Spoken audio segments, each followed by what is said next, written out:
A 130-pound dog stood blocking the kitchen doorway. Clenched in its jaws was something no bigger than a fist, completely still. Kira looked down a puppy, eyes sealed shut, its tiny chest frozen in place. It wasn't breathing. Caesar, the Neapolitan Mastiff, that no one in the estate dared go near, lowered his massive head and placed the puppy at her feet. Then he looked up, staring straight into Kira's eyes. No growl, no bared teeth, just standing there, and in the eyes of the most dangerous dog in this house, Kira saw something she never expected. A plea. 7 years ago, Kira had been a veterinary student. 7 years ago, she still had a father, a mother, a future. Now she was just the night shift housekeeper in the mansion of a man she'd never been allowed to look in the eye. But tonight, on the cold kitchen floor, a life was fading at her feet and there was no one else. What happens next might just keep you here until the very end. If this story touched you, hit that like button to show your support. Share it with someone who needs to hear it. And subscribe so you never miss what comes next. Kira dropped to her knees on the kitchen floor. Her hand lifted, then stopped. 1 second. Only 1 second. But in that second, 7 years came rushing back. 7 years since the last time she had stood in a training room.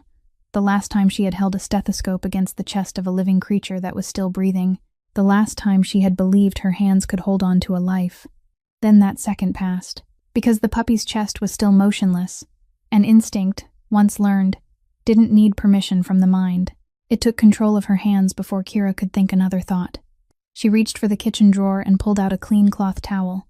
She wiped away the mucus, blocking the puppy's nose and mouth. Her fingers moved quickly, precisely, as if they remembered more clearly than her mind did. She found a small straw in the utility box in the corner of the kitchen, slipped it into the puppy's nose, and drew out a thick amount of amniotic fluid. She repeated it at the mouth. The airway had to be clear first. Nothing else mattered more than the airway. The puppy still didn't move. Kira placed 2 fingers against its chest.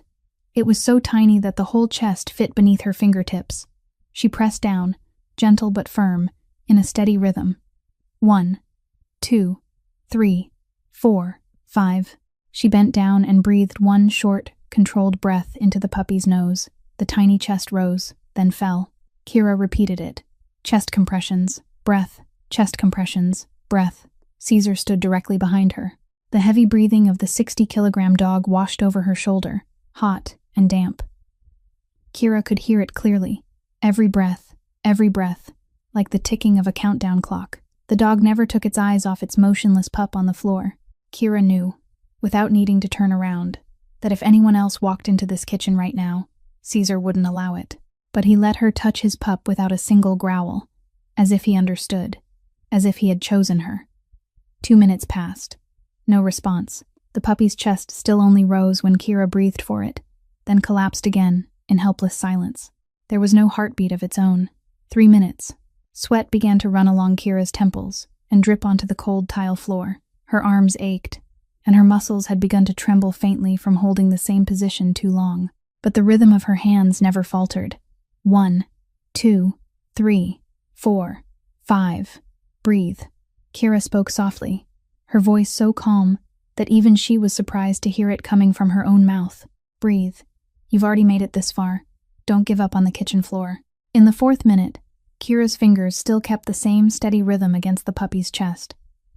She didn't think about anything except the count. She didn't think about the 7 years she had lost. She didn't think about the unfamiliar kitchen, the house that wasn't hers, or the master she had never once been allowed to look in the face. There was only the count, only the tiny chest beneath her fingers. Then she felt it. A twitch. Faint, fragile, but real. Not from her own pressure. From inside the puppy's chest. A heartbeat. Kira held her breath. Her fingers stayed still, no longer pressing, only resting lightly against the puppy's chest to feel. Another beat, then another. Weak, uneven, but beating. The puppy coughed. A small, wet cough, followed by a drop of mucus, spraying from its nose. Then it inhaled. The first breath. Its chest lifted on its own, without anyone breathing for it. By itself, a cry rose into the air. Thin, fragile, no more than a thread of sound, but it tore through the silence of the kitchen, as if someone had just lit a lamp in a dark room. The puppy was crying. It was alive. Caesar lowered his head. his nose brushing gently against his pup. The enormous dog inhaled, then exhaled, as if checking, as if confirming that what he heard was real. Then he lifted his head and looked at Kira, and the fiercest dog in the estate, the dog no one in this entire house dared approach, did something he had never done for anyone except his master. He rubbed his head against Kira's hand, the hand that was still shaking from exhaustion, the hand still slick with mucus and sweat.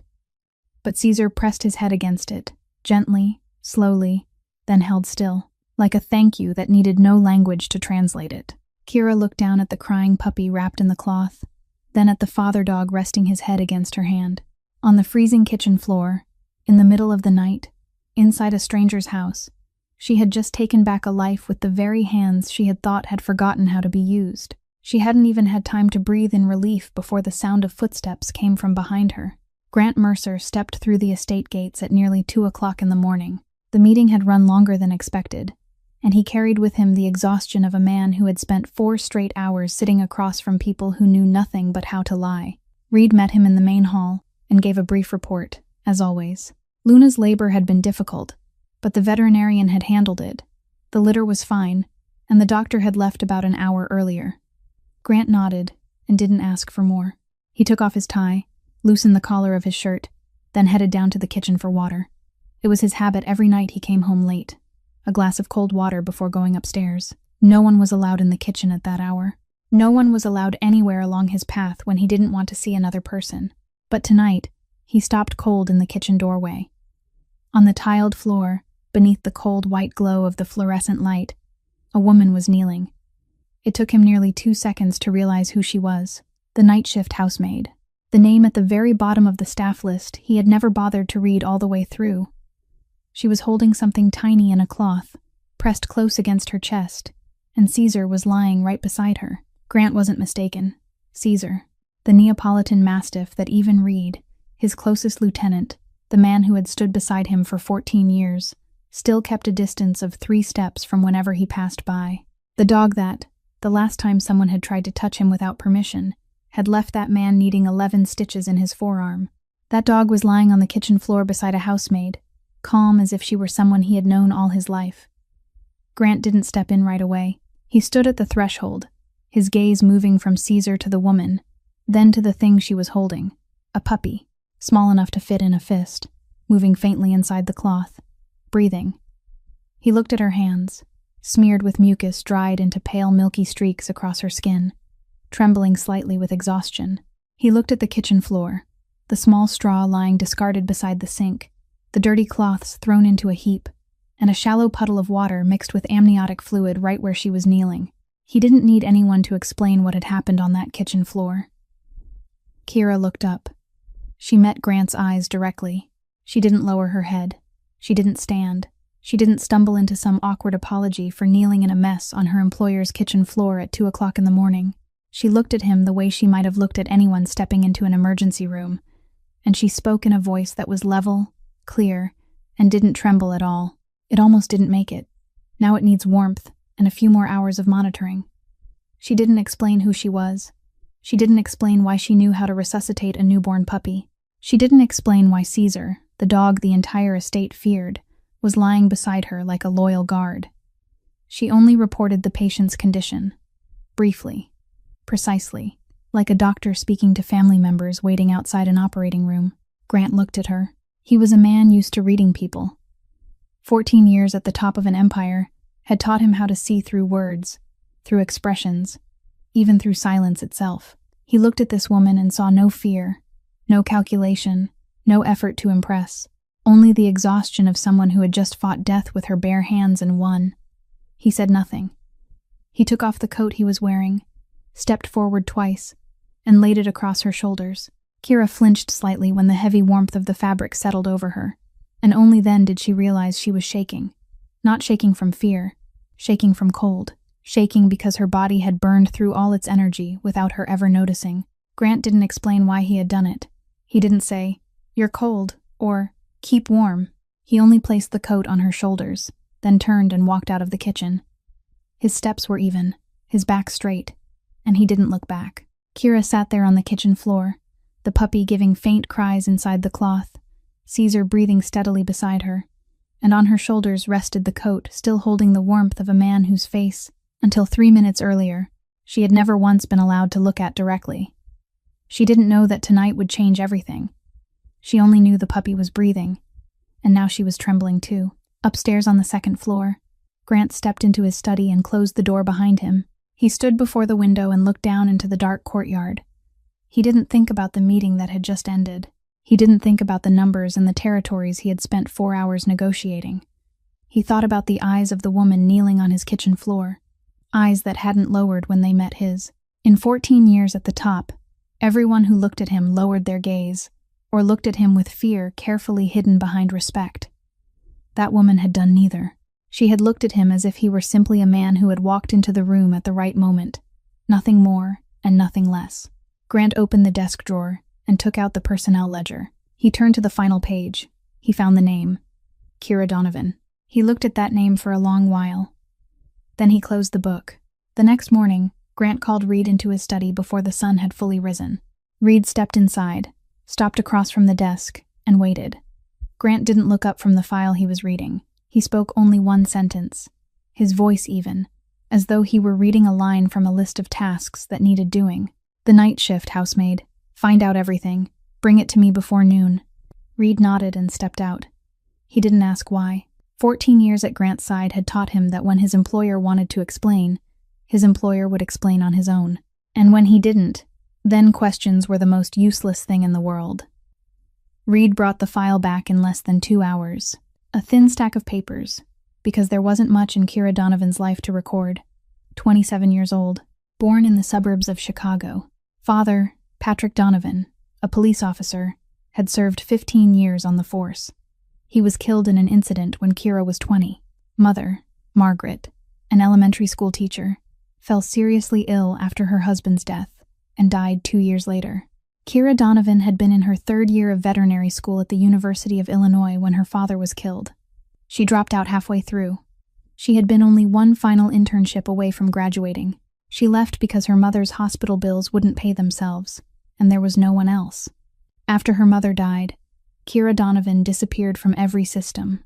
No criminal record, no ties to any organization, no bad debt, no bankruptcy filing, nothing at all. Only 7 years of doing one job after another, and not one of them kept her longer than 6 months. Washing dishes in restaurants, cleaning offices, hourly domestic work, a long chain of nameless jobs belonging to someone trying to survive when she no longer had a clear reason to survive. Grant read everything, closed the file, sat still for a while. Then he picked up the internal phone and called down to the staff quarters. Kira stepped into Grant's study 15 minutes later. She had changed into clean clothes, her hair tied back neatly, and her face still carried the marks of a sleepless night. She stopped in the middle of the room, without coming closer, without retreating. She didn't lower her face, but she kept her distance, like someone who knew exactly where she was standing and exactly who stood before her, yet refused to let that change the way she stood. Grant sat behind the desk and looked at her. He didn't invite her to sit. He didn't greet her. He asked directly, his voice flat and unreadable. "Last night, how did you save the dog?" It wasn't a question. It was a demand for an account, and both of them knew it, Kira answered briefly. "I suctioned the amniotic fluid from the airway. I did chest compressions. I gave rescue breaths." She spoke as if reciting a procedure, adding nothing, subtracting nothing. "Where did you learn that?" "The University of Illinois. Veterinary medicine. 3rd year. Why did you leave?" Kira was silent for a beat. Not silent because she hesitated. Silent because she was choosing how much to say. Then she spoke, her voice level, without a ripple in it. "Because I didn't have a choice." 6 words. No complaint. No long explanation. No mention of a father killed in the line of duty. A mother gravely ill. Hospital bills piling up. A dream torn apart piece by piece. 6 words holding 7 years inside them. And she had no intention of opening that package in front of a stranger, even if that stranger sat behind an oak desk as wide as her old rented room. Grant looked at her a moment longer.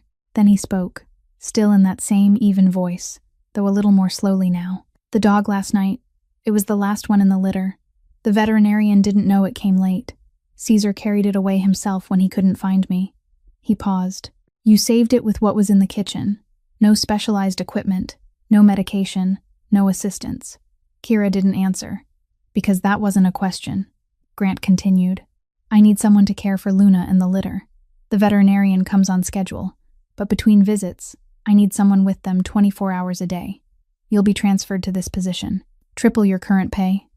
Kira didn't nod right away. She looked at Grant, and in her eyes was something he rarely saw in the people standing before him. Not gratitude, not calculation, consideration. She was truly considering it, not performing consideration. Do I have the right to refuse? Grant looked at her. That question, in this house, from the mouth of a housemaid, spoken to the man at the top, sounded almost like recklessness. But she wasn't asking to challenge him. She was asking because she needed to know, because she had spent 7 years doing what other people told her to do, and she needed to know that this time, if she nodded, it would be because she chose it, not because she had no other choice left. Yes, Grant said. Kira nodded. Then I accept. She turned and walked out. No thank you. No bowed farewell. She simply left the room the same way she had entered it. Back straight, steps even. The door closed behind her. Grant sat still behind the desk. He opened the file again and looked at the first page. Kira Donovan, 27 years old. No family, no property, no one. But last night, on the kitchen floor of his house, she had saved a life the fully credentialed veterinarian had failed to notice, and Caesar, the dog who let no one but Grant touch him, had rubbed his head against her hand. Grant closed the file. He placed it in the upper right drawer, the one he reserved for things that needed watching a little longer. Kira moved down to the dog quarters the following day. There was no formal handover. No one congratulated her, and nothing changed except that she was no longer scrubbing the kitchen floor at midnight. Instead, she woke at 5 o'clock in the morning, mixed formula for the puppies, checked Luna's temperature, recorded each pup's weight, and repeated the entire process 4 times a day. Luna lay in a nest lined with warm blankets, exhausted, but her maternal instinct was still strong. The 4 larger puppies nursed well, pushing for space, kicking eagerly, but the 5th one, the smallest one, the one Kira had resuscitated on the kitchen floor that night, was different. It weighed nearly half as much as its siblings. It nursed poorly, was often shoved aside, and every time it slept, it curled into itself so tightly and so small that it nearly vanished into the folds of the blanket. Kira had to bottle feed it separately every 2 hours, even through the night. She named it Ghost, not because it was white, because it wasn't. Its fur was a deep gray like its mother's, but because that night on the kitchen floor, it had almost become a ghost for real. The name reminded Kira that it was alive, however fragile, and that she was responsible for keeping it alive. Every morning when Kira opened the door, Caesar was already sitting outside, waiting. She didn't know where the dog had slept before she arrived. Maybe outside Grant's room, maybe in the downstairs hallway. Maybe it didn't sleep at all, and only patrolled through the darkness like a bodyguard whose shift never ended. But now, every morning, it sat there, silent, patient, and when Kira stepped out, it rose and followed her down to the dog quarters, as if that had always been its schedule. Grant began coming down to the dog quarters every evening. The first time, he only stood in the doorway, looked in, then left. The second time, he walked in, checked on Luna, and said nothing to Kira. The third time, Kira was bottle-feeding Ghost, and he asked without looking at her, "How much is it taking?" Kira answered without lifting her head, "Less than yesterday. I'm increasing the frequency and reducing the amount each time." Grant nodded. Then he walked away. The conversations after that stayed just as brief, about the litter's weight, about whether Luna was eating enough, about whether it was normal that Ghost startled in its sleep so often. Nothing affectionate, nothing personal. Neither of them asked the other whether they had slept well, how the day had gone, or whether they were tired. There was only Luna, the litter, and Ghost. But Kira noticed something that perhaps Grant himself didn't even realize. This was the first time in this house that a conversation wasn't an order, wasn't a report, wasn't someone trying to say the exact thing the master wanted to hear. It was simply 2 people talking about 5 puppies, and both of them truly cared about the answer. Then Kira began to notice other things, not because she was looking for them, but because she lived in this house every day, and there are things a person can't help seeing if their eyes stay open long enough. There were too many guards in the estate, not the kind of security men who wore company uniforms. These were large, cold-faced men who moved in formations Kira didn't understand, but knew were organized. An ordinary businessman didn't need 15 men guarding a single house. Then there were the people who arrived in the middle of the night. Their cars stopped in the rear courtyard, not the front. They entered through a side door, not the main entrance. There were phone calls that, the moment Grant picked up, silenced the whole room, even Reed, even those large, cold-faced men. And there was the way everyone in the house looked at Grant. Kira had seen people respect a boss. She had worked enough places to know what respect looked like, but this wasn't respect. This was fear, the kind of fear that settles into the bones, the kind that made people walk more softly when passing his room, speak more quietly when he was near, and never look directly into his eyes, unless he allowed it. Kira didn't ask questions. Not Reed, not the kitchen staff, not anyone. She didn't open a computer and search for Grant Mercer's name. She didn't sneak a look at papers on his desk. 7 years spent living at the bottom of society had taught her many things, but the most important lesson was this. There are places where not knowing is the best way to survive. Asking the wrong question in the wrong place can cost a person the last thing they still have left, and Kira had already lost too much to risk one more loss. She knew the place where she was living wasn't normal. She knew the man who had laid his coat across her shoulders that night wasn't an ordinary businessman. She knew, but she chose not to know. And every morning, she still opened the door, saw Caesar sitting there waiting, then went with him down to the dog quarters, fed Ghost with a bottle, recorded the weight of every pup, and went on living in this house as if it were the most ordinary thing in the world.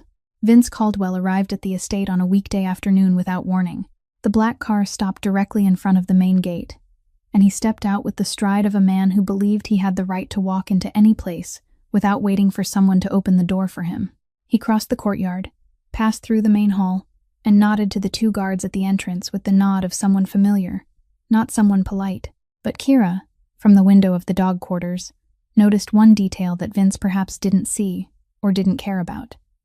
None of Grant's close guards rose to their feet when he passed. They looked at him and nodded back, but they didn't stand.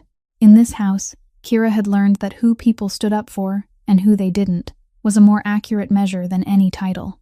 Vince went upstairs to the 2nd floor and entered Grant's study. The door closed behind him. Kira couldn't hear anything, and she didn't try to.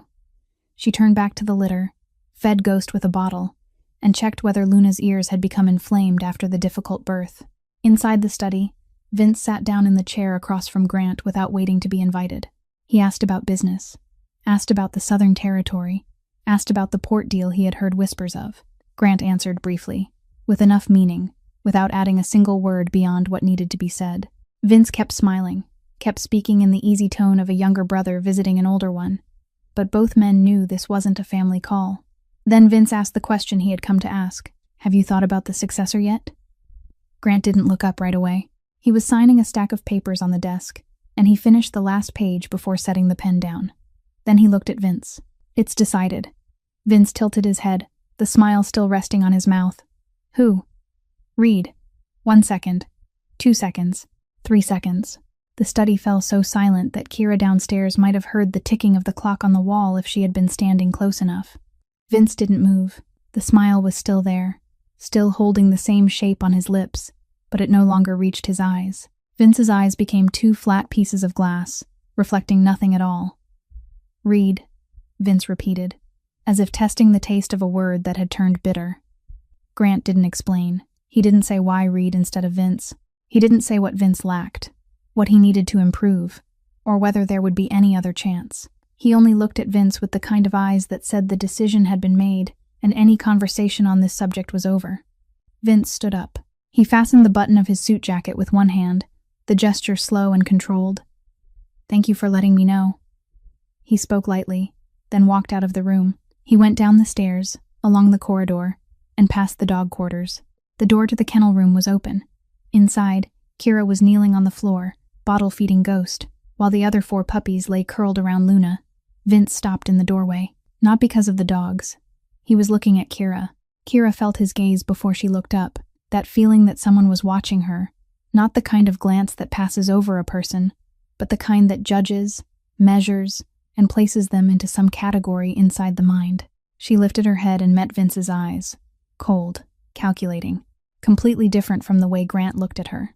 Grant looked at her with heaviness, like a man carrying too much. Vince looked at her with emptiness, like a man trying to decide whether she might be useful to him, and if not, whether she might stand in his way. Caesar rose to his feet. The dog had been lying quietly beside Kira all afternoon, but when Vince stopped in the doorway, he stood, broadened his chest, and a low growl rolled up from deep in his throat. Not loud, not violent, only enough to let Vince know that if he took one more step, he would have to deal with 60 kilograms of muscle and teeth before he touched anything in that room. Vince stepped back once. A smile flickered across his mouth, the kind of smile people use when they want to look as though they don't care. Then he turned away and walked straight out through the main gate. Kira watched his figure disappear beyond the corridor. She didn't know who he was. She didn't know he was Grant's brother. She didn't know he had just been told something that could change everything. But she remembered those eyes. 7 years spent at the bottom had taught her to recognize many things, and one of the things she recognized fastest was the look in the eyes of someone calculating something bad. Outside the estate gate, Vince settled into the back seat of the car. The door closed. He took out his phone and dialed a number, waited through 2 rings. The person on the other end picked up. Vince said only one sentence, his voice flat, without rise or fall. "Reed, not me." He chose Reed. Then he hung up, signaled the driver to move, and the black car pulled away from the estate, merged into the flow of traffic on the streets of Chicago, and disappeared. A few days passed after Vince's visit.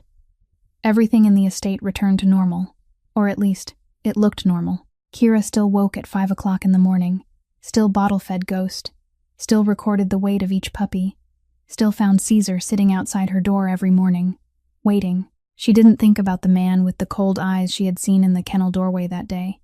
Or more precisely, she tried not to think about him, and most of the time, she succeeded. Because Ghost was gaining weight now, Luna had started eating well again. The 4 larger pups had opened their eyes and begun crawling clumsily around the nest, and those things were enough to fill her days without leaving room for worry. That evening, Grant came down to the dog quarters later than usual. Normally, he came around 9 o'clock, stood there for a few minutes, asked a few questions, then left. But tonight it was nearly 11. Kira heard his footsteps in the corridor before she saw him in the doorway. The footsteps were heavier than usual, slower, like those of a man carrying something heavy that wasn't an object. Kira was sitting on the floor, her back against the wall, with Ghost lying in her lap. The puppy had grown much stronger than it had been on that first night, but it still preferred curling up in Kira's lap rather than lying beside its mother and siblings. Maybe because Kira was warm, maybe because her hands had been the first thing to touch it when it returned to the world. Grant stepped inside, looked down at Kira and Ghost. Then he did something Kira didn't expect. He sat down, right on the floor, beside her, with his back against the wall and his legs stretched out in front of him. A man wearing a tailored shirt and polished leather shoes, sitting on the floor of a dog kennel at 11 o'clock at night. Kira said nothing. She didn't ask if he was tired, if something was wrong, or whether he wanted her to make coffee. She simply stayed where she was, continuing to stroke Ghost's back in slow, gentle passes. They sat like that for a while, saying nothing. Luna's steady breathing, the soft shifting sounds of the 4 larger pups in the nest, Ghost's quiet breath in Kira's lap, and the faint wind of a Chicago night moving through the narrow window frame. Those were the only sounds in the room. Then Kira spoke, her voice quiet, her eyes lowered to Ghost, not looking at Grant. "My father had a dog too. The day my father didn't come home again, it lay by the door and waited, until one day it didn't get up either." She didn't say more. She didn't say the dog's name. She didn't say how long it waited. She didn't say whether she was 12 or 13 when she watched it lying there day after day, growing thinner, weaker. Until one morning she opened the door and knew it had gone after her father. She didn't say it, because some things don't need to be told all the way through. One sentence is enough for the listener to understand, if the listener knows how to listen. Grant was silent, long enough that Kira thought he wouldn't say anything, and she accepted that. Some conversations only need one person to speak. The other person being there is enough. But then he spoke. His voice was low and slow, like a man saying something he had never meant to say, and only realizing he was saying it after the words had already left his mouth. "Caesar was the same. The day my father died, he didn't eat for 2 weeks. I thought he would follow him. Kira didn't turn her head right away. She let the sentence settle into the space between them, as if allowing it to find a place to stand before she answered it. Then she turned and looked at him. Not looked up, because they were sitting on the same floor, at the same height, neither above the other. She looked at him, and for the first time, she didn't see the man the whole city feared. She didn't see the man who sat behind an oak desk larger than her old rented room.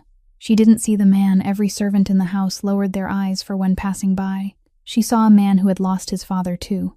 A man who had watched a dog lie waiting for someone who was never coming back. A man who knew what it was to stand beside that silent loyalty and be unable to do anything at all. Grant didn't look back at her. He was looking at Caesar, the dog lying beside Luna's nest, his head resting on his front paws, his eyes closed. The dog was old now, 8 years old. For a Neapolitan Mastiff, that was an age when every additional year was a gift. Grant's father had died when Caesar was only 3, and the dog had been beside him ever since. Through everything Grant had never told anyone. Until tonight. Until that sentence just now. The one he had spoken to a housemaid sitting on the floor of the dog quarters. The one he had never spoken to anyone except Reed in 14 years. The two of them sat beside each other on the floor in silence. Not touching. Not needing to. Outside, the Chicago night was strangely quiet, as if the city itself were holding its breath. As if it knew this was the last peaceful night. 2 days after that peaceful night, Kira was awakened at nearly 3 o'clock in the morning. Not by an alarm clock, not by footsteps in the corridor, but by Ghost crying. The smallest puppy, the one she had saved on the kitchen floor, the one she had named Ghost because it had nearly become a ghost, was crying from the direction of the dog quarters. It wasn't the cry for feeding. Kira had heard Ghost's hungry cry often enough to know the difference. This was a different sound. Higher, more urgent. The cry of a small animal in fear. Kira shot upright, pulled on a coat in haste, and ran down to the dog quarters. She opened the door, and the first smell that hit her was vomit. Sour, sharp, mixed with the smell of dog food and something else. Some faint chemical scent that took her a few seconds to recognize but that she couldn't yet name. Caesar was lying on the floor, not lying asleep, collapsed, like a tree cut at the trunk. The 60-kilogram dog lay on his side, all 4 legs stretched stiff, drool spilling in a long trail from the corner of his mouth across the tile floor. His eyes were open, but they weren't seeing anything. Dull, clouded, like 2 glass marbles filmed over with mist. His breathing was shallow and fast, his chest jerking in an uneven rhythm, every breath sounding as though it might be the last one. Ghost stood beside Caesar, crying. The tiny puppy stood beside the gigantic body of its father, and it cried without stopping, as if it knew something was wrong but had no idea what to do except cry. Kira dropped to her knees beside Caesar. Her hand touched the side of his neck, searching for a pulse. Fast, irregular. His skin felt cold beneath the heavy, wrinkled coat that marked the Neapolitan Mastiff breed. She looked around, saw Caesar's food bowl by the wall.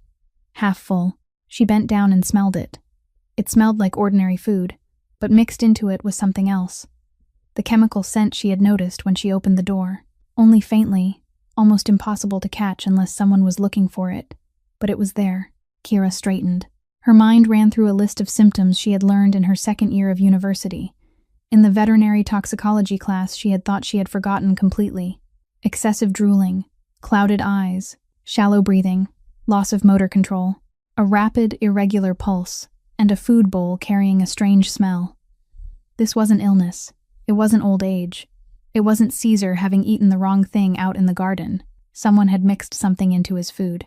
Kira didn't have time to think about who, or why, or how. She only had time to act, and she acted at once. She ran into the kitchen, took salt, mixed the right amount into warm water. She returned to the dog quarters and opened Caesar's mouth. The dog was too weak to resist, and his jaw opened so easily that Kira felt a sharp pain go through her chest. The dog the entire estate feared, the dog whose jaws could crush bone, now lay here letting a woman who weighed 50 kilograms open his mouth without the slightest need for force. She poured in the salt water slowly, enough to trigger the vomiting reflex without causing him to choke. Caesar vomited. Kira supported his head and turned it to one side, letting the half-digested food and stomach fluid spill onto the floor. The sour smell rose sharply. Kira didn't care. She cared only that whatever was in Caesar's stomach had to come out. as much as possible, as quickly as possible. Once that step was done, she ran up to the kitchen again. The first aid cabinet in the corner, she had noticed it from her first day working here.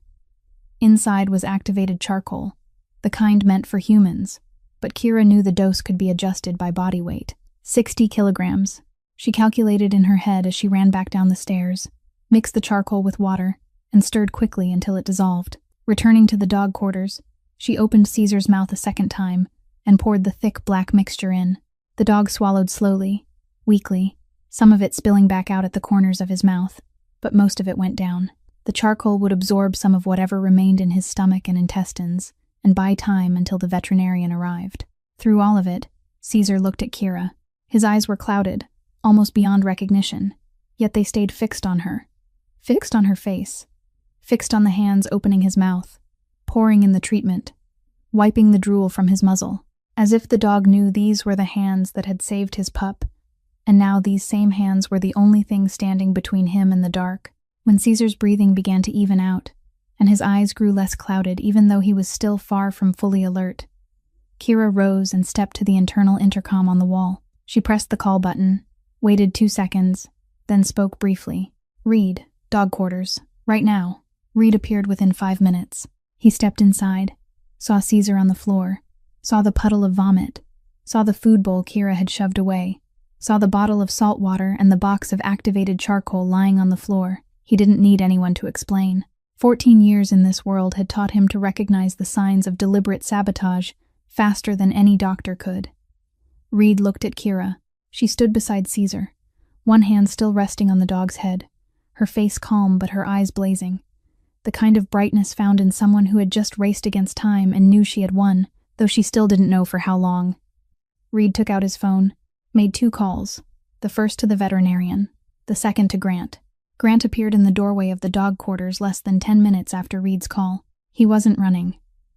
Grant Mercer never ran, but his footsteps in the corridor were faster than usual, and when he crossed the threshold, Kira saw something she had never seen on this man's face before. Not fear, not anger, but something in between, something without a name, something that only appears when a person is about to lose the last thing still tying him to the human part of himself. He looked at Caesar lying on the floor. The dog was more conscious now than when Kira had found him, his eyes less clouded, his breathing more even. But he was still lying on his side, his forelegs too weak to draw in, 60 kilograms of muscle and bone flattened against the tile floor like a heavy blanket that had been thrown down. Grant knelt. Everyone in the room saw him kneel. Reed, standing in the doorway, saw it. Kira, standing by the wall, saw it. But no one said a word, because in this house, the boss didn't kneel before anything, and when he did, that moment belonged to no one but him. Grant placed his hand on Caesar's head. A large hand, thick-boned fingers that had signed orders, had clenched tight in negotiations where no one dared look him in the eye, now resting lightly on the head of a dog fighting for breath on the floor. He spoke softly. Only one word. Caesar.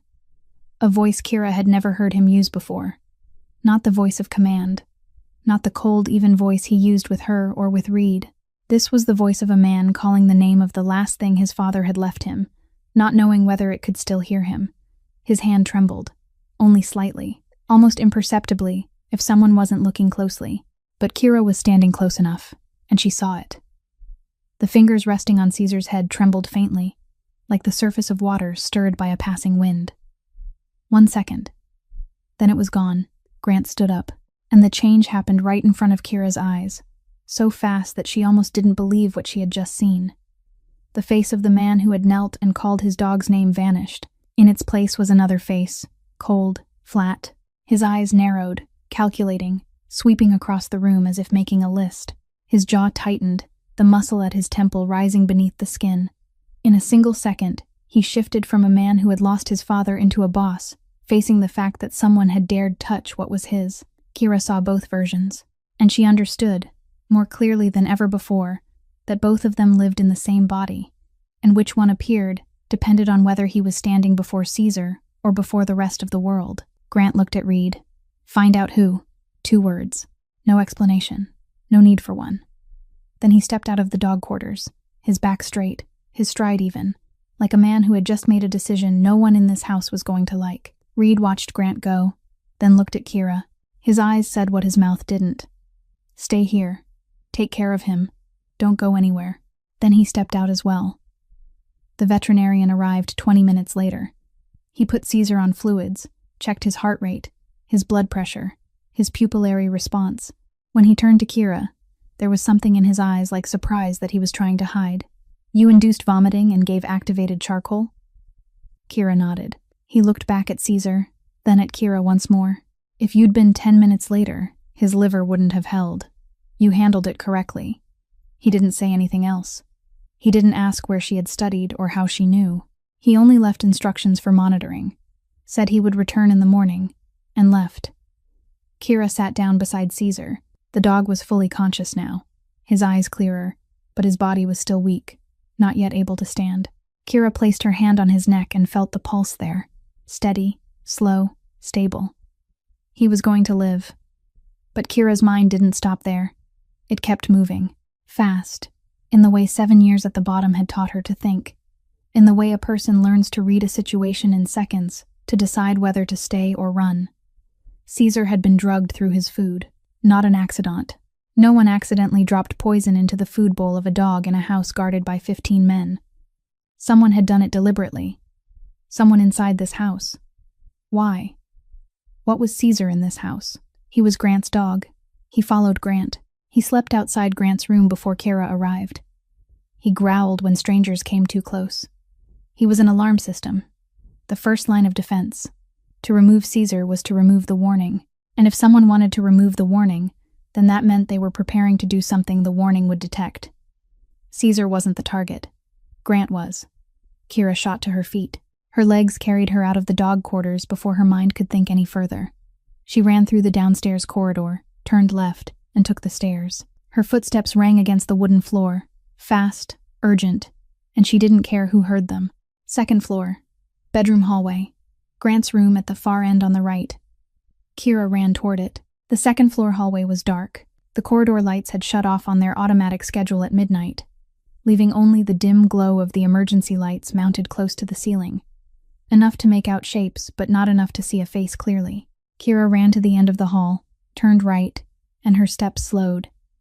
Not because she wanted to stop, but because her eyes saw it before her mind could process it. A dark figure stood in front of Grant's bedroom door, at the far end of the hall, about 15 steps away from her. The figure wasn't standing still. Both hands were working at the lock, body bent slightly forward, shoulders angled, moving carefully but urgently, picking the lock. In a house with 15 guards, someone was picking the boss's bedroom door at 3 o'clock in the morning. Kira stopped. Her heart was pounding so hard she could hear it in her ears, in her throat, in her chest. Everything in her mind was shouting at once. Run, scream, call for someone, go back to the stairs, hide. But she did none of those things, because if she screamed, the intruder would know he had been seen, and she had no idea how he would react.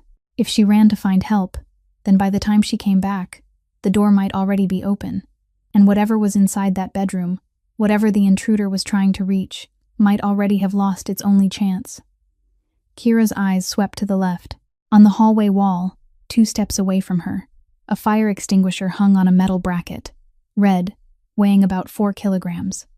Kira stepped over and lifted it from the bracket. Metal struck metal with a small sound, and she held her breath. The intruder at the far end of the hall didn't turn around. He was focused on the lock, and the sound of picking at it was enough to cover the small noise. Kira pulled the safety pin. One hand gripped the hose, the other held the body of the extinguisher. She moved forward, step by step, light, slow. She placed each foot down toe first on the wooden floor, then lowered her heel, the way she had learned during her years of working night shifts as a housemaid, when she had to move through other people's homes without making a sound.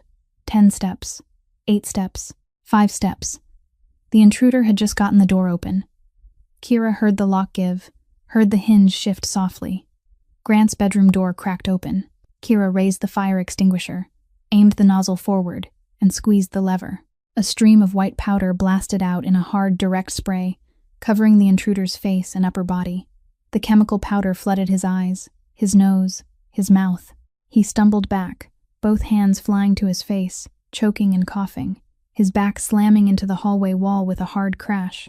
The extinguisher kept spraying, and Kira held her aim steady, never stopping, until he slid to the floor, writhing, eyes squeezed shut, white powder covering him like snow. The noise rang through the entire corridor. The walls trembled faintly, and 3 seconds later, Grant's bedroom door flew fully open from the inside. Grant stood there, not looking like a man who had just been awakened. His eyes were completely alert, bright, sharp, like a man who had never been asleep or like one who could move from sleep to combat in the space of a single heartbeat. He looked down at the floor, at the intruder curled there, face covered in white powder, coughing without pause. Then he looked at Kira. She stood 4 steps away from him, fire extinguisher in her hands, nozzle still aimed at the man on the floor, breathing hard, face pale beneath the emergency light. Eyes wide, her pupils dilated, but her hands holding the extinguisher weren't shaking. Her body was trembling, but not her hands, as if those hands were used to staying steady while the rest of her wanted to collapse. Reed appeared at the head of the hallway less than 10 seconds later, with 2 guards directly behind him. They moved fast, professionally, subduing the intruder on the floor in a matter of seconds. The man didn't resist. He was still coughing, his eyes still shut tight, fire extinguisher powder clinging to his face and hair. Reed looked at him, then at Kira, then at the extinguisher, and in the lieutenant's eyes there was a flicker of something Kira couldn't read. Surprise. Or maybe something very close to respect. Grant looked at Kira. He didn't say thank you. He didn't say, "You were brave." He didn't say any of the things an ordinary man might have said to someone who had just stopped an intruder from entering his bedroom at 3 o'clock in the morning. He only spoke, his voice even, slow, each word clear, as if he were giving an order she would have to remember. "Go downstairs. Stay with Caesar. Lock the door." Kira nodded. She lowered the extinguisher, set it on the floor, and turned away. "Kira." She stopped, turned back to look at him. Grant stood in the doorway, the emergency light throwing his shadow long across the hallway floor. His voice was softer now, only a little softer, just enough for her to know that the next sentence wasn't an order. "Don't open the door for anyone, even if they sound like me." Kira looked at him for one more beat. Then she nodded again, turned, and ran down the stairs. Behind her came the sound of Reed, and the guards dragging the intruder away. The sound of Grant saying something to Reed, his voice low and fast, the words impossible to make out clearly, but the tone unmistakable. It was the boss's voice. That version. The version Kira had seen return to his face in a single second in the dog quarters. Kira ran downstairs, went into the dog quarters, shut the door, and locked it. Caesar was still lying on the floor, but his head lifted when he heard her. Ghost lay curled against Caesar's belly, asleep. Kira sat down beside them, leaned her back against the wall, and for the first time since she had heard Ghost cry at 3 o'clock in the morning, she let her hands shake. Reed took the intruder into a room at the back of the first floor. The room had no windows, only a table, 2 chairs, and a white light shining straight down from the ceiling. Reed sat across from him, placed both hands on the table, and began to ask questions. He didn't shout. He didn't threaten. Reed didn't need those things. 14 years beside Grant had taught him that silence and patience drew out more than violence ever could. He asked each question slowly, waited for each answer, and when the intruder tried to lie, Reed simply looked him straight in the eye and repeated the question without changing a single word, until the man understood that lying in this room cost more energy than telling the truth. Within an hour, everything led back to one name: Vince Caldwell, Grant's half-brother. The intruder wasn't an outsider. He was one of the men Vince had hired from outside, but 3 night shift guards inside the estate had opened the way for him. 3 men wearing Grant's uniform, eating Grant's food in Grant's kitchen, guarding Grant's house, had taken Vince's money. One of them had mixed the drug into Caesar's food at 9 o'clock that evening during the shift change, when no one was looking. The other 2 had shut off the second-floor hallway cameras at 2:45 in the morning and opened the side gate to let the intruder in. The plan was simple. Remove the dog first, remove the boss next. And when the sun came up, Vince would walk into the estate as the rightful heir. Reed brought all of it up to Grant's study. Dawn had still not broken. Grant sat behind the desk, his shirt wrinkled, his tie long since removed. He listened as Reed spoke. Every sentence, every detail. When Reed said Vince's name, Grant didn't react. He didn't flinch. He didn't grind his teeth. He didn't slam his hand against the desk. He only sat there, eyes fixed on a single point on the desktop, silent for so long that Reed began to wonder whether his employer had heard him at all. But Reed knew Grant had heard. He always heard. He was simply processing it in his own way, in silence, where no one could see what was happening behind those flat, unreadable eyes. Then Grant stood up. Slowly, he pushed the chair back. He fastened the cuffs he had rolled up earlier, as if putting his armor back on before stepping into battle. Reed saw it and asked in a low voice, "Do you want me to handle it?" Grant didn't look at him. "No, this is mine." Then he walked out of the room. Vince was sitting in the downstairs drawing room. 2 loyal guards stood watch outside the door, but inside there was only Vince alone, sitting in an armchair with one leg crossed over the other, calm. When Grant stepped in, Vince lifted his head and looked at him, and there was nothing on his face that belonged to a man who had just been caught. No fear, no remorse, only the weariness of someone who had waited too long for this moment, and now that it had come, he was almost relieved. Grant closed the drawing room door behind him. Only the 2 brothers remained in the room. He didn't sit down. He stood there, looking at Vince, and asked one word. "Why?" Vince looked back at him, stayed silent for a moment. Then he spoke, his voice flat, even, like a man who had rehearsed this sentence in his mind 100 times. "Because you never looked at me like I was part of this family. Not from the day our father died. Not from the day you sat down in that chair. I stood right beside you.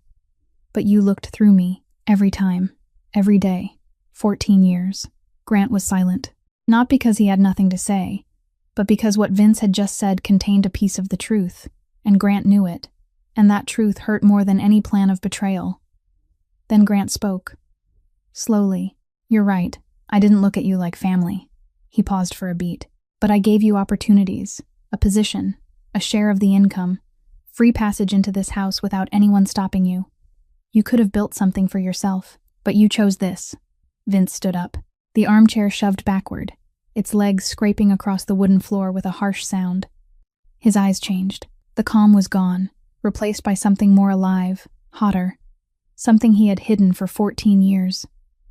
He lunged at Grant, fast, without thought, the instinct of a man who had just been sentenced by 6 calm words from his brother's mouth. Grant blocked him. One hand caught Vince's wrist, the other wrapped across his body and held him tight. Vince struggled, but Grant was heavier, stronger, and more importantly, he didn't lose control. He held Vince so firmly that he couldn't move, held him the way someone holds a drowning man he knows he can't save, only restrain until the wave passes. The door opened. Reed stepped in. 2 guards followed behind him. They took Vince away. Vince didn't look back at Grant as he left. Grant didn't watch him go. The door closed. The drawing room stood empty. Grant remained alone in the middle of it, breathing heavily but evenly, both arms hanging at his sides. He looked down at his right hand, bruised. Not from restraining Vince, but because the moment the door had shut, when no one was left to see, he had punched the oak table by the window. One punch, with all his strength behind it, his knuckles split, skin torn, the wood dented.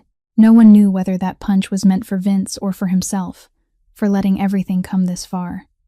After that, Reed dealt with the 3 guards, one by one. He called each of them into the room, closed the door, and spoke briefly. When each man stepped back out, he no longer carried an employee badge, no longer had a key, no longer held anything that belonged to this house. They left with empty hands, in the most literal sense.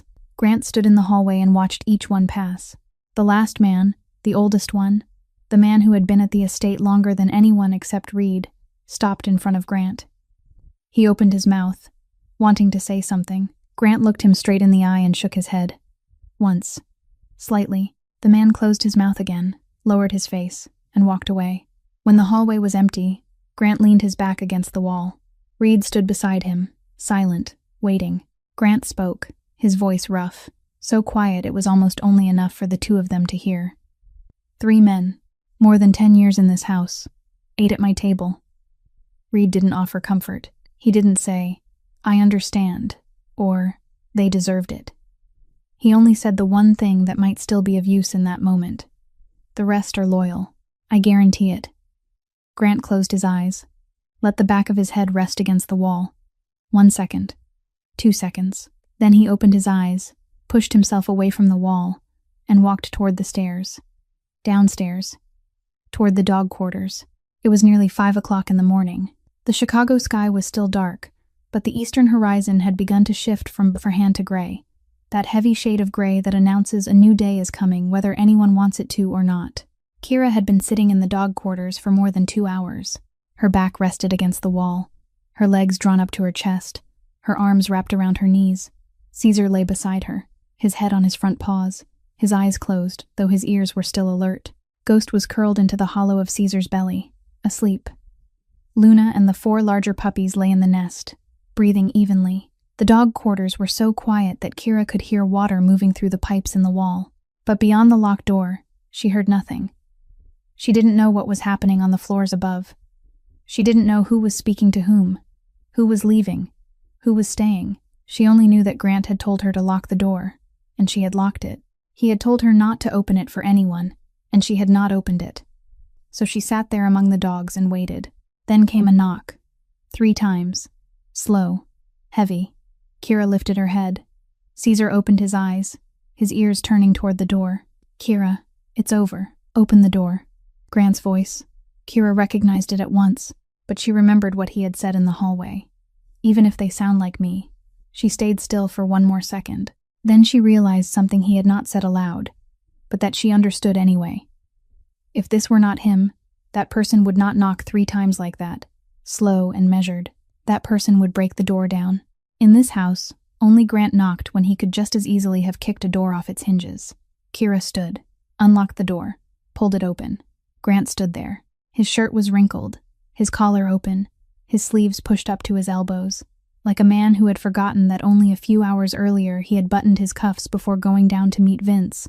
His right hand was bruised, the knuckles of his middle and ring fingers swollen, the skin scraped across the second joints. His eyes were heavy, the kind of heavy that did not come from lack of sleep, but from too much happening in the span of hours that, in an ordinary night, a person would have spent asleep. There was no blood on him, no cut, no torn fabric, no mark of violence except for that bruised hand. But he looked like a man who had lost some part of himself that would not grow back. Grant stepped through the doorway. Kira moved back 1 step to let him in. He didn't look at her right away. He looked at Caesar first. The dog was fully awake now, his head lifting when he saw his master, his tail tapping the floor twice before going still, as though he wanted to wag it, but his body did not yet have the strength. Grant looked at Caesar, looked at Ghost curled into the hollow of his belly, looked at Luna and the 4 larger puppies in the nest. The dogs were breathing. All of them were breathing. Something that, a few hours earlier, had not been a certainty. Then Grant walked to the sink in the corner of the room. He turned on the tap. Water ran into the steel basin, cold and steady, and he placed both hands beneath the stream. But he did not wash them. He only stood there, looking at the water running over his bruised fingers, watching the current carry away something no one could see but him. Kira stood 3 steps away from him. She looked at his back, broad, straight, but the shoulders had sagged slightly, just enough for her to notice, because she had watched that back pass through the kitchen door, through the hallway, through the dog quarters often enough to know what it usually looked like, and now it was different. She didn't ask what had happened. She didn't ask where Vince was. She didn't ask what had become of the 3 guards. She didn't ask any question whose answer would force them both to speak about the things that had happened in the last few hours. Instead, she stepped to the shelf by the wall, took a clean cloth, went to the sink, dipped it in warm water, and wrung it out gently. Then she stepped beside him. Softly, she reached out, touched Grant's right wrist, and drew his hand out of the running water. Grant flinched, the reflex of a man unaccustomed to being touched without permission, but he did not pull his hand away. He let her hold it, and she began to wipe it clean. Each finger. Slowly, the warm cloth touched the bruised knuckles, and Grant drew in a faint breath through his teeth, his jaw tightening, but his hand remained still in hers. Kira cleaned the middle knuckle, swollen and scraped, as gently as though she were tending something breakable. She wiped the back of his hand, where the veins rose beneath the skin, where the strength he had spent a lifetime using to keep everything under control was now trembling beneath the warmth of the cloth. She wiped his palm, where there were no bruises, only calluses from years of gripping things he never told anyone about. Kira spoke, her voice soft, her eyes lowered to his hand, not to his face. "You did what you had to do." Grant was silent. For a long time, the water still ran behind them into the sink, its steady sound filling the space between them. Then he spoke, quietly, so softly that if the water had been running even a little harder, Kira would not have heard him. "He's my brother, Kira." Kira stopped wiping. Not because of the sentence itself, but because of the name. Kira. The first time he had called her by name. Since the day she entered this house, he had called her, "you," or not called her anything at all, or spoken about her to Reed in the third person, never her name. And now, in this small room, at nearly 5 o'clock in the morning, beside the sink, he said her name as though it were the only word he still had strength enough to say. She looked up, looked at him, and in the eyes of Grant Mercer, the boss the whole city feared, the man no one dared look at directly, Kira saw something she had first seen in Caesar's eyes that night. The dog had carried his dying pup and laid it at her feet. Not pleading, not fear, but loneliness. The dense, compressed loneliness of a man who had lost his father, lost his brother, lost the people he trusted, lost too many times to know how to say that he was still losing. The kind of loneliness no power could fill, no money could buy away, and no one ever saw because he hid it too well. But Kira saw it, because she knew what it looked like, because she had lived with it for 7 years. She didn't embrace him. She didn't say, "I understand." She didn't say anything at all. She only placed her left hand against his chest, lightly, just over the place where his heart was beating, and held it there. Her palm felt the rhythm through the wrinkled cloth of his shirt, faster than usual, but slowing. Grant closed his eyes, his shoulders lowered, only a little, like a man who had finally set something down after carrying it too long. His forehead slowly tilted forward until it rested against hers. Gently, their foreheads touched and stayed there. Not a kiss, not an embrace, no words. Only two people standing in a small room, forehead to forehead, her hand on his chest, and all around them the steady breathing of the dogs. Caesar breathed, Luna breathed, the 4 larger puppies breathed, Ghost breathed, and in that stretch of silence, in the midst of all those small steady breaths, the two of them stood leaning into each other like the last 2 walls still standing, after a storm neither of them was yet sure had fully passed. Kira opened her eyes and, for the first 2 seconds, didn't know where she was. The ceiling was low, pale yellow light filtering through a narrow window, the smell of dog fur and powdered milk in the air. Then she remembered. The dog quarters. She was lying on the long bench used for supplies, her body curled, her head resting on her arm, and she had fallen asleep at some point after Grant had leaned his forehead against hers in that same room, surrounded by the steady breathing of the dogs. She didn't remember when he had left, didn't remember when she had moved to the bench. She only remembered her eyes growing heavy, the world blurring, and sleep coming without asking permission. Grant was no longer there. Kira sat up, rubbed her eyes, and looked around the room. Caesar lay on the floor, his head raised, watching her. The dog was clearly stronger now, his eyes clear, his breathing steady, though his movements were still slow. Ghost was curled in the nest beside Luna, while the 4 larger pups pressed together, nursing. Everything was quiet. Everything was normal, as if the night before had never happened. Then Kira saw the envelope. It lay on the small table beside the bench where she had slept. White, thick, heavy in the hand. Beside it was a folded piece of paper, handwritten. Kira picked up the note and unfolded it. The handwriting was rigid, angular, written in black ink, each word clear, like someone who didn't write often, but, when he did, wrote so that no one could misunderstand him. "You don't owe me anything. The front gate is open. A car will take you wherever you want to go." Kira read it. Read it again. Read it a 3rd time. Then she set the note down and picked up the envelope. Heavy. She didn't open it, but she knew what was inside. Money. Enough for someone like her to live 6 months without washing a single dish, without scrubbing a single floor, without waking at 5 o'clock in the morning for anyone. Enough to leave this house, forget last night, forget Caesar, forget Ghost, forget the bruised hand she had wiped finger by finger, and forget the forehead that had rested against hers in the dim light of that small room before dawn.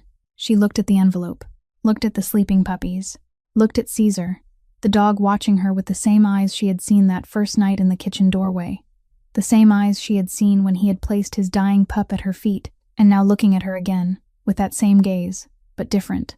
Not pleading anymore, waiting. He was waiting to see whether she would stay or go. Kira stood, took the envelope, took the note, walked out of the dog quarters, straight up the stairs, through the second-floor hallway, to Grant's study. She knocked, 2 times, short, firm, footsteps inside. The door opened. Grant stood there, already in a clean shirt but not fully buttoned, his hands still bruised, his eyes still heavy, but his back straight again, his jaw set, the armor back in place. He looked at her, then looked down at her hands, at the envelope, unopened. He looked back at her eyes, and for a brief moment, so fast it was almost unreal, something in his gaze shifted. Not hope. Grant Mercer didn't hope, but perhaps attention. The focus of a man waiting to hear something he wasn't sure he would hear. Kira stepped into the room, without waiting to be invited. She walked straight to the desk and placed the envelope down, unopened, set the note beside it. Then she turned back to face him. "I don't take money to leave. If you want me to stay, ask me. Don't buy me." 4 sentences, her voice flat, steady, her eyes meeting his directly, the same way she had looked at him that first night on the kitchen floor while holding the puppy in the cloth. The same way she had looked at him when he asked why she had left school, the same way she always looked at him. Not lowered, not afraid, but not challenging either. Just Kira Donovan standing in front of Grant Mercer and saying what she needed to say, even though she was a housemaid and he was a man who held an entire city in his grip. Grant looked at her. For a long time, the kind of look he used when reading people, when searching for angles, for hidden intent, for something beneath the surface. But he found nothing. Because there was nothing to find. She had said exactly what she meant, and that was all. Then he spoke, his voice lower than usual. Not the voice he used with Reed, with the guards, with the men who sat across from him at negotiation tables. This was the voice Kira had heard before dawn, when he said, "He's my brother, Kira," in that small room, among the breathing of the dogs. "I want you to stay." 5 words. No explanation why. No mention of the dogs needing her, or Caesar needing her, or any practical reason at all. Just 5 words. And both of them knew they went far beyond the matter of caring for animals.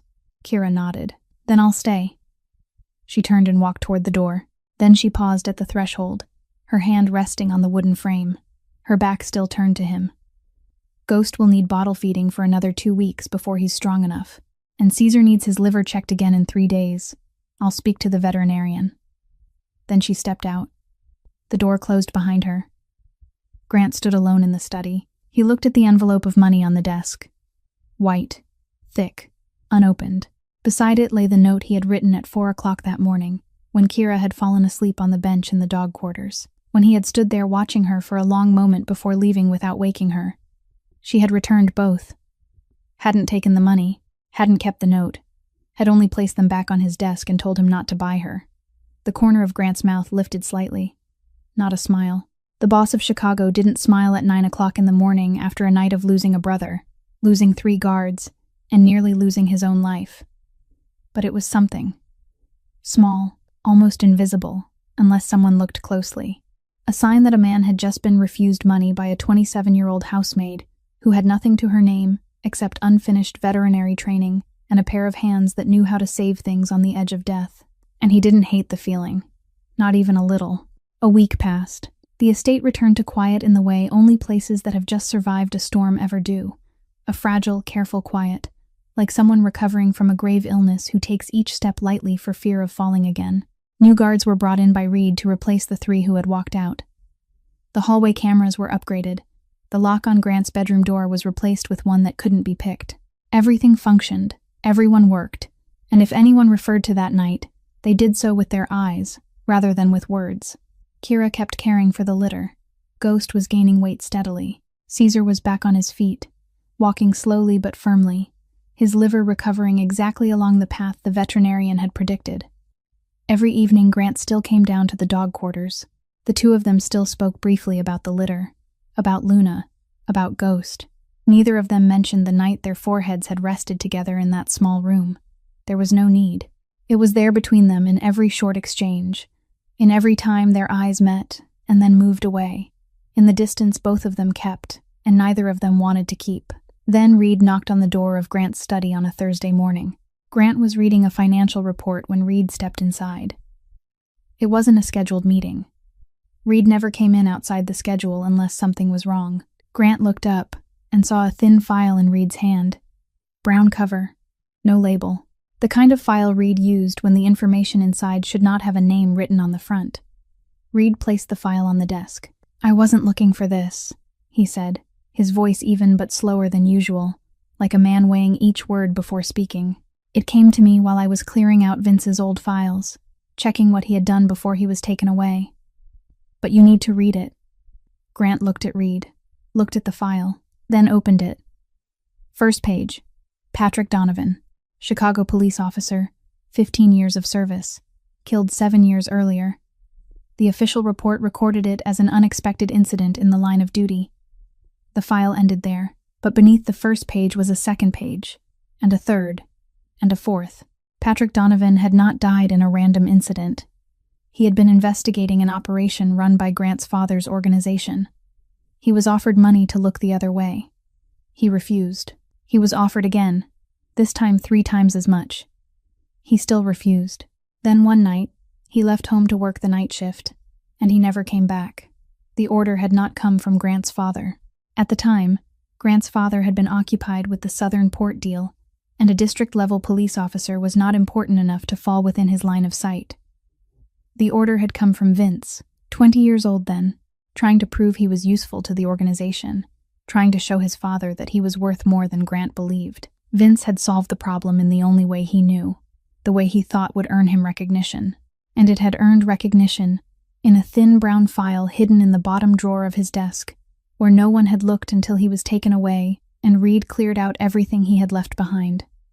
Grant read it all, every page, slowly. Then he closed the file, placed both hands on the desk, one on either side of the papers, and sat still.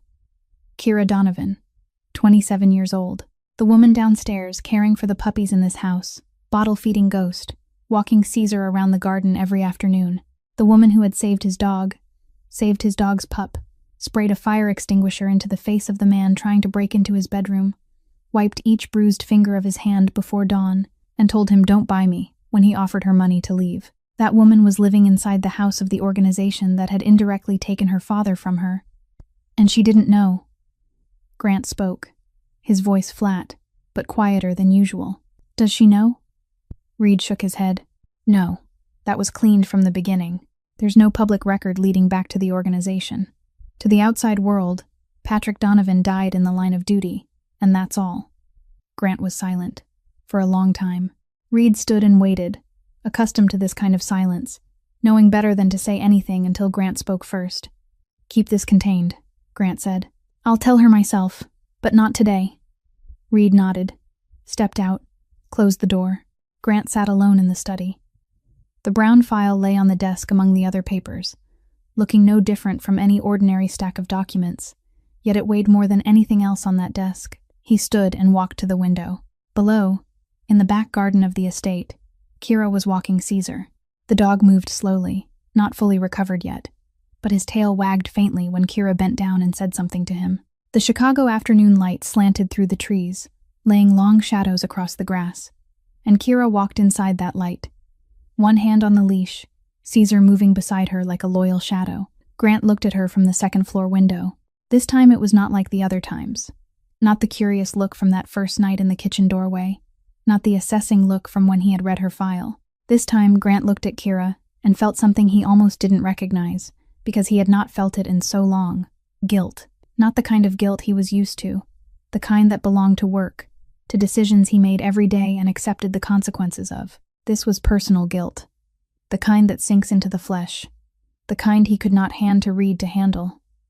He was keeping her there by means of a truth she had not yet heard, and each day he stayed silent. Each evening he went down to the dog quarters and spoke with her about Ghost and Luna. Each time she looked at him with eyes that did not lower, he was laying another brick into a wall that one day, when the truth was spoken, would come crashing down. And he knew that beneath that fallen wall, there would be her. Tell the truth and lose Kira. Stay silent and build everything on a lie. Neither choice was good. Grant Mercer, the man all of Chicago feared, the man who had never lost a single negotiation, was standing before a problem with no right answer. Below the window, Kira bent down and removed a dry leaf caught against Caesar's ear. The dog tilted his head into her hand, and she smiled. Only faintly. Nearly invisible from the second floor, but Grant saw it. He turned away from the window, looked at the brown file on the desk, and knew he couldn't wait much longer. 3 days. Grant waited 3 days. Not because he needed more time to prepare, but because every time he thought about calling Kira up to his study, every time his hand reached toward the internal phone, he would see her through the window, or hear her voice drifting up from the dog quarters as she spoke to Ghost, or remember the feeling of her forehead resting against his before dawn, and his hand would stop. Not because he was afraid. Grant Mercer didn't fear, but he knew that the moment she finished reading that file, everything that existed between them, something without a name but real all the same, would change, and it might never come back. Yet each evening in the dog quarters, each time he looked at her, the armor he had worn his entire life rusted a little more, and Grant understood that he couldn't build anything on a lie. He had seen Vince, his own brother, sit in the drawing room and say, "Because you never looked at me like family." He had seen what happens when the truth is buried for too long. He wouldn't repeat it.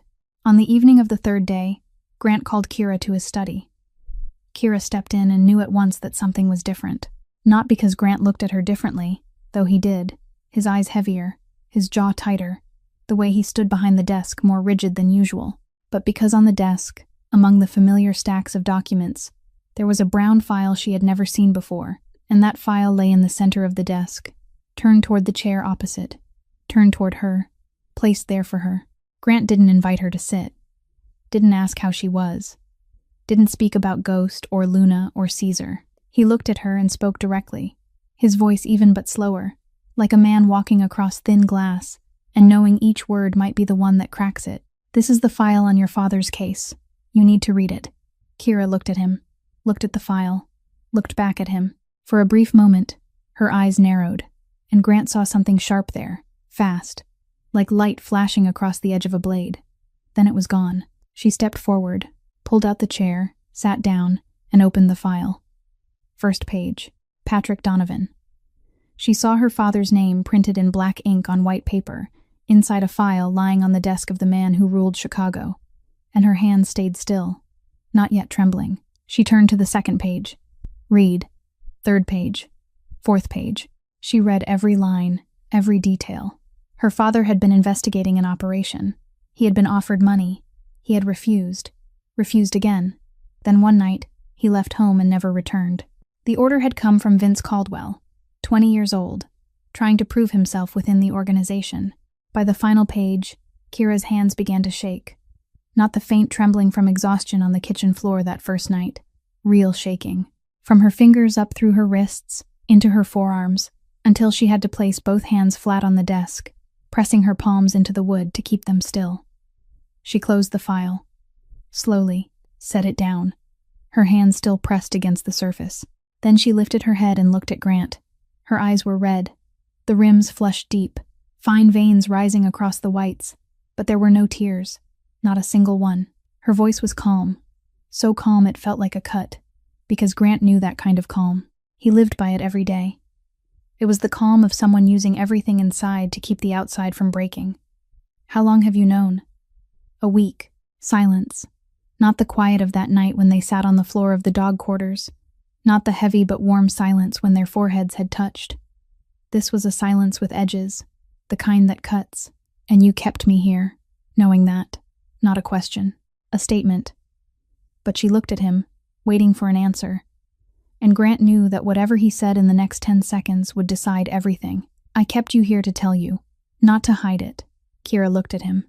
For a long time, her red eyes, dry, searching every line of his face the way he had once read hers, searching for a lie, for calculation, for anything that might prove his words were just a layer painted over something worse. Grant didn't know what she found. He only knew he wasn't hiding anything, not now.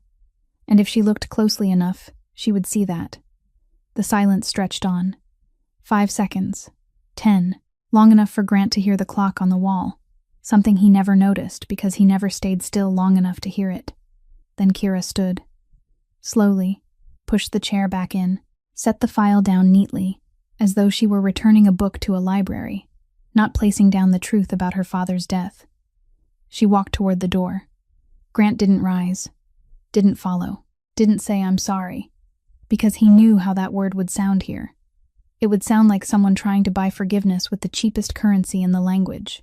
And Kira Donovan, the woman who had said "don't buy me" when he offered her money to leave, wouldn't accept that, so he stayed silent. Silence was the only honest thing he had left to give her. Kira stopped at the door. Her hand rested on the handle, but she didn't open it yet. Her back to him, straight, unbowed, and she spoke, her voice still calm, still even, but each word falling into the room heavy as stone. "Vince ordered my father's death. You dealt with Vince because he betrayed you, not because of my father." Grant sat behind the desk, looking at her back, and didn't deny it, not because he had nothing to say, but because she was right. He had dealt with Vince because Vince had poisoned Caesar, because Vince had sent a man into his bedroom, because Vince had betrayed the organization, not because of Patrick Donovan, not because of an honest police officer who had never come home 7 years ago. And that truth, spoken in her steady voice without a tremor, hurt more than anything Vince had done that night. Kira opened the door, stepped out, and closed it behind her. Not slammed, gently, precisely. The sound of the door settling into its frame felt like the sound of something ending, cleanly, decisively, leaving nothing behind but silence. Grant sat alone in his study. The brown file lay on the desk, placed neatly by the hands of the woman who had just walked out. The chair across from him still held her warmth, and the room was so quiet that he could hear, faint and distant, the sound of footsteps descending the stairs. Step by step, even. Not running, not stumbling, the footsteps of someone leaving without looking back. Kira packed her things in less than 10 minutes. She had never owned much. One small backpack, a few changes of clothes, a spare pair of shoes, a toothbrush, and the notebook where she had recorded the puppy's weights every day for the past several weeks. She looked at the notebook for a moment, then set it back down on the table in her room. Whoever cared for the litter next would need it. She didn't need to carry away the history of a place she was leaving behind. She went down to the dog quarters one last time. Luna lay in the nest, the 4 larger puppies sleeping in a tangled cluster beside their mother. They had grown so much from the tiny lumps of fur they had been a few weeks earlier. Their eyes open now, their legs steadier, already beginning to nip at one another in play and tumble over each other in the nest. They would be fine. Luna would be fine. Ghost came running the moment it heard Kira open the door. The smallest puppy, the one she had saved on the kitchen floor that first night, the one she had named because it had nearly become a ghost, circled her legs, tail wagging, nosing at her ankle, asking to be picked up. Kira looked down at it. Ghost had put on weight. Its coat had grown glossy. Its eyes were bright. Its steps were strong. It no longer needed bottle feeding every 2 hours. It no longer needed her. Kira stepped past Ghost and went to Caesar. The Neapolitan Mastiff lay in the corner of the room, head resting on his front paws, eyes open, looking at her. He had nearly recovered now, able to stand, able to walk, able to eat, but he was still slower than before, still more tired than before. 8 years old. Poison and age were not things a dog could come through without losing some part of itself. Kira knelt in front of Caesar. The dog looked at her. Those eyes she had seen on the first night, when he had placed his dying pup at her feet and pleaded without needing sound. Those eyes she had seen clouded over while he lay dying on the floor from the poisoned food. Those eyes that now looked at her and knew. Kira placed both hands on Caesar's head, her fingers sliding into the thick, wrinkled fur, and she held him. Gently, tightly. Her chin rested on the top of his head, and she stayed like that. Caesar didn't move, didn't growl, didn't wag his tail.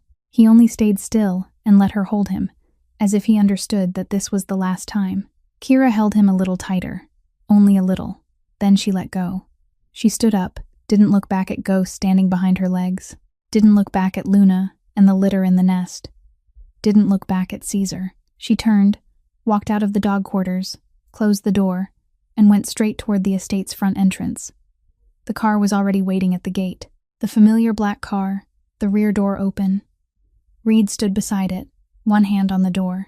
He watched Kira approach, backpack over her shoulder, face calm, steps even. He said nothing. Didn't tell her she would be all right. Didn't say he was sorry. Didn't offer any of the words both of them knew would sound false in a moment like this. He only nodded. One short nod, slow, heavier than any sentence he could have spoken. The nod of one soldier saluting another, not because of rank, but because of respect. Kira nodded back. Then she got into the car, set her backpack on the seat beside her, sat down. The door closed. The engine started. The tires pressed softly over the gravel, then rolled toward the gate. The gate opened. The car pulled onto the road, merged into the morning traffic of Chicago. Kira didn't look back. On the second floor, in his study, Grant sat behind his desk. The brown file was still there, placed neatly where Kira's hands had left it the night before she walked out. But beside the file was something else.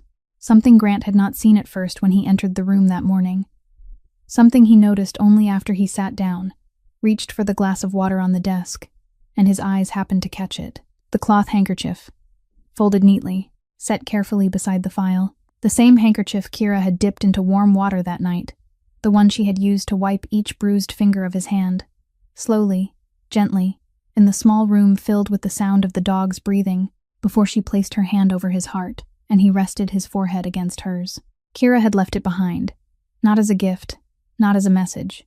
There was no note beside it, no explanation, only a cloth handkerchief, folded and placed on the desk of the man who ruled Chicago, beside the file that held the secret of her father's death.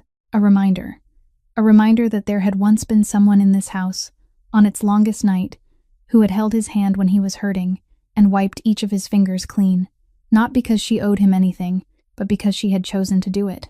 Grant picked up the handkerchief, light, soft. It still carried the faint scent of the cheap soap used in the servants' quarters. He looked at it in his hand for a long time. Then he opened the upper right drawer, the drawer he reserved for the things that had to be kept, and placed the handkerchief inside. Closed the drawer. 2 weeks passed. Grant didn't go looking for Kira, not because he didn't want to, but because he kept telling himself that she had the right to leave, and he had no right to pull her back. He had given her the truth. She had returned the handkerchief and stepped into the car. That was her decision. And Grant Mercer, even with half the city in his hands, still knew there were things that couldn't be bought, couldn't be forced, couldn't be kept. She had taught him that the day she placed the unopened envelope of money on his desk and told him not to buy her. But Caesar did not understand that kind of reasoning. In the first week, the dog stopped eating. The food bowl was set down in front of him, full, and remained untouched when the new housemaid came to clear it away. Every day was the same. The 60-kilogram Neapolitan Mastiff, the dog that had survived poison mixed into his food, the dog the whole estate feared, now lay sprawled on the floor and refused to eat. At night, he no longer slept outside Grant's bedroom door. He lay outside Kira's old room instead. The room was empty, the bed already made with fresh sheets. Nothing of hers left inside. But Caesar lay there every night, his nose pressed to the crack beneath the door, breathing in, then lying still. Ghost Search, too. The smallest puppy, the one Kira had saved and named, stood in the kitchen doorway every morning and cried. The exact kitchen doorway. The exact place where Caesar had laid him at Kira's feet that first night. He stood there and cried, then waited, then cried again, as if he believed that if he stood in the right place, the woman who had breathed the first breath into his lungs would come back. The new housemaid cared for the litter on schedule, by the correct dosage, following the exact routine Kira had written down in the notebook she left behind. But she was not Kira. Caesar would not let her come near him. Ghost did not run out when he heard her footsteps. Luna did not care who fed her, but the 2 male dogs in that house did, and the person they cared about was gone. Reed was the one who spoke first. One evening, while Grant was reading reports in his study, Reed stepped in, stood across from him, and said it plainly, without circling around it. "Your dog is getting weaker, not because of the poison, because he misses her." Grant said nothing. Reed didn't wait for a reply. He stepped back out and closed the door. That night, Grant went down to the dog quarters. For the first time in 2 weeks, he opened the door, stepped inside, and looked at Caesar. The dog lay in the corner of the room, his head resting on his front paws, his eyes open but dull, his coat lifeless, his ribs beginning to show beneath the wrinkled skin, thinner, more tired, slower, exactly like the time Grant's father had died, when Caesar had lain still for 2 straight weeks, and Grant had thought he would follow his father into the grave. Grant sat down on the floor beside him, put his hand on the dog's head. Caesar stirred, shifted his head, and rested it on Grant's thigh. heavy, warm, and weak enough that Grant felt a sharp ache in his chest, the kind he had tried to bury for 2 weeks along with everything else. He sat there for a long time.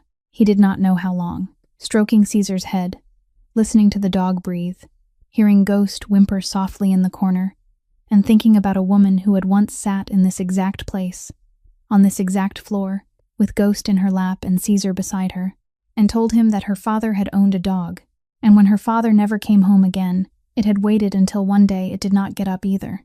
Grant took out his phone, called Reed. Find her. Reed found her in 2 days. Kira Donovan was working as an assistant at a community veterinary clinic on the south side outskirts of Chicago, a small clinic on a quiet street, specializing in free treatment for stray dogs and cats, and for pets belonging to families who could not afford a veterinarian. Low pay. Long hours. Kira had asked to work there as an assistant even without her degree, and the owner had hired her because she knew more than any certified assistant he had ever interviewed. Grant drove there alone. No guards, no Reed, no black car. He drove the ordinary car he almost never used, parked in front of the small clinic on the quiet street, and walked in. The clinic was lit by fluorescent lights, smelling of antiseptic and damp fur. Kira was standing beside an exam table, bandaging the leg of a stray dog, the kind of dog with no clear breed at all. Folded ears, patchy fur, so thin its ribs could be counted. Her hands wrapped the bandage around its leg, gentle and precise, the same hands Grant had seen save Ghost on the kitchen floor, save Caesar from poison, spray a fire extinguisher into the face of the intruder, and wipe each bruised finger of his hand before dawn. Kira looked up, saw him standing in the doorway. She did not flinch, did not look surprised, as if she had always known he would come, only not on which day. Grant walked in, stopped 4 steps away from her, looked at her. She was a little thinner. There were faint shadows beneath her eyes, but her back was still straight, her hands still steady, and the eyes that looked at him were exactly the same as they had been that first night on the kitchen floor. Not lowered, not afraid. Caesar hasn't eaten for 2 weeks. Kira looked at him, for a long moment. Then she spoke, her voice flat but not cold. You drove all the way here to talk to me about a dog, not a question, a test. She was waiting to see what he would say next. No. Grant paused for 1 beat. Then he spoke, each word clear, slow, not because he needed time to think, but because he wanted her to hear every word. I can't undo what happened to your father. I didn't come here to ask for forgiveness, but you have the right to know this. Vince is somewhere he can never harm anyone again, and the organization your father stood against, I changed the way it operates, not because of you, because it was the right thing. Silence. The stray dog on the exam table shifted, and Kira placed a hand on its back to steady it, but her eyes never left Grant. She looked at him, reading him, in the way she had read him from the first night, and Grant stood there and let her read, hiding nothing. Then Kira spoke. Her voice changed, only slightly, softer now. Not softer from weakness, but softer because she was choosing to open a door she had every right to keep shut. Caesar likes plain boiled chicken. Feed it to him by hand. Sit beside him. He'll eat. Grant nodded. He turned and walked toward the door. Grant. He stopped. Did not turn around. I'm off on Saturday afternoon. If you want, bring Caesar here. I'll check his liver again. Grant did not turn back. Did not nod. Did not speak. But his footsteps paused for 1 beat. 1 brief beat. Almost too slight for anyone to notice unless they were watching carefully. Then he kept walking, out of the clinic, and into the Chicago afternoon light. That was all the answer Kira needed, and she knew he would come on Saturday, not because he had said so, but because his steps had stopped. Saturday, a small clinic on the outskirts of Chicago. The afternoon sunlight came through the glass door, laying streaks of gold across the white tile floor. Kira was checking the ears of a stray orange tabby, the animal lying quietly on the exam table, eyes half closed, letting her turn its head from side to side without scratching. The bell above the door rang. Kira looked up. Grant stepped inside, and beside him, Caesar. The enormous Neapolitan Mastiff crossed the threshold of the clinic, his eyes sweeping across the small room, then stopping. He saw Kira, and what happened next made Grant let go of the leash. Caesar lunged toward her, not running, because an 8-year-old dog still recovering could no longer run fast, but moving quickly, as quickly as his body allowed, his claws tapping against the tile floor, his tail wagging so hard that his whole back half swayed with it. He reached Kira, stopped, and pressed his head against her leg, hard, as if he were afraid that if he didn't press hard enough, she would disappear again. Kira dropped to her knees, both hands cupped Caesar's head, her fingers slipping into the thick folds of wrinkled fur, and she held him gently but firmly. Caesar stood still and let her hold him, his tail still wagging, his nose breathing in the scent of her neck, her hands, confirming that this was her, truly her. Grant stood by the door. He didn't come closer. He gave her space, gave both of them space. Kira lifted her eyes to him over Caesar's head. She didn't smile, but there was something in her eyes that had not been there 2 weeks earlier, when she set the file down on his desk and walked out of his study. Warmer, only a little warmer, but enough. She stood and patted the exam table lightly. "Up here, Caesar."